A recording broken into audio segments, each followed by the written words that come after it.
Hi, my name is Brianna, and I work for the Live Oak Public Library. Today I'm going to be reading Ghost Tales from the Oldest City, Tales of St. Augustine, Florida by Suzy Cain, which is available for checkout at the Live Oak Public Library.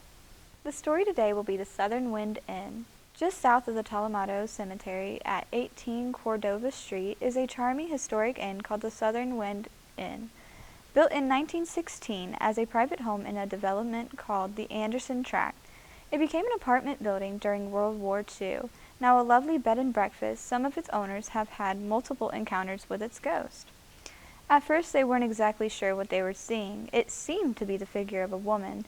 They saw her move through the hallway, caught a glimpse of her out on the balcony, or spied her loitering near the rear landing. But there was always a slight doubt in their minds that they had seen anything at all. No one else reported seeing anything strange.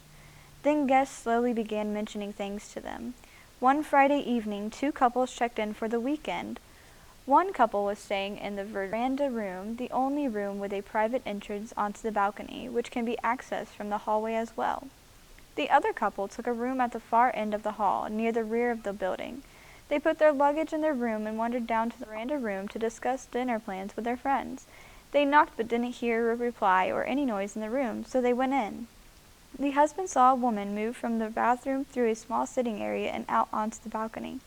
He thought it was strange and followed her to the balcony, but when he got out there, she was gone.